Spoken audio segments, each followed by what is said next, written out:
ప్రస్తుత కాలంలో మనిషికి ఆరోగ్యంతో పాటు డబ్బు కూడా ఎంతో అవసరం. వయసులో ఉన్నప్పుడే ఎంతో కొంత దాచుకోవాలని పెద్దలు అంటుంటారు. భవిష్యత్తులో తమకు బాసటగా నిలుస్తుందన్న ఉద్దేశంతో చాలా మంది తమకు వచ్చే ఆదాయంలో కొంత భాగం ఇన్సూరెన్స్ రూపంలో దాచుకుంటారు. కానీ నిరుపేదలు, రోజు కూలీ చేసుకునే వారి సంపాదన పెద్దగా ఉండకపోవడంతో ఇన్సూరెన్స్ చేయలేకపోతున్నారు. ఈ క్రమంలోనే కేంద్ర ప్రభుత్వం ఓ పథకం తీసుకొచ్చింది. మధ్యతరగతి సంపన్నులకు మాత్రమే కాదు, నిరుపేదలకు కూడా ఇన్సూరెన్స్ సదుపాయం ఉండాలనే ఉద్దేశంతో ఈ పథకాన్ని ప్రారంభించింది. పేద ప్రజల కోసం కేంద్ర ప్రభుత్వం ప్రధానమంత్రి జీవన్ జ్యోతి బీమా యోజన పథకాన్ని తీసుకొచ్చింది. ఈ పథకంలో చేరేవారు నెలకు కేవలం 32 రూపాయలు కట్టి 2 లక్షల వరకు బీమా రక్షణ పొందే అవకాశం ఉంటుంది. 2015లో ఈ పథకాన్ని కేంద్ర ప్రభుత్వం ప్రారంభించింది. 18 నుంచి 70 ఏళ్ల వయసున్న వారెవరైనా ఈ పథకంలో చేరవచ్చు. కుల, మత, ప్రాంత, వర్గంతో సంబంధం లేకుండా ఈ పథకంలో ఎవరైనా చేరవచ్చు. సాధారణంగా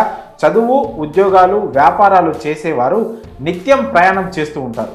ఇలాంటి వారు ఈ పథకంలో చేరితే చాలా మంచిదని అంటున్నారు. అతి తక్కువ ప్రీమియంతో కుటుంబ భద్రత పొందవచ్చు. ప్రధానమంత్రి జీవన్ జ్యోతి బీమా యోజన పాలసీ తీసుకున్న తర్వాత ప్రమాదం, అనారోగ్యం వంటి కారణాలతో చనిపోతే నామినీకి 2 లక్షల వరకు బీమా వర్తిస్తుంది. పాలసీదారుడు తన మరణం తర్వాత కూడా కుటుంబాన్ని ఆర్థికంగా రక్షణ ఇవ్వగలుగుతాడు.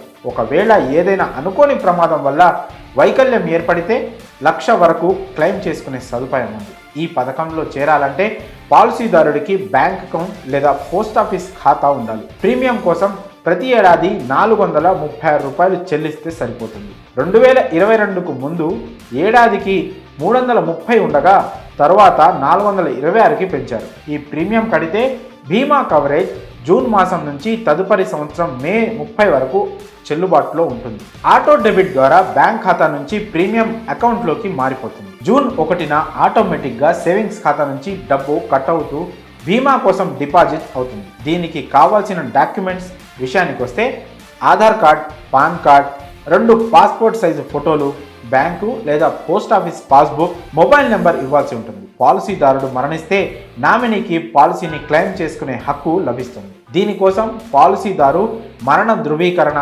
వ్యక్తిగత రుజువు, నామినీ ఐడి డాక్యుమెంట్స్ సబ్మిట్ చేయాల్సి ఉంటుంది. ప్రమాదంలో వికలాంగులైతే హాస్పిటల్ బిల్స్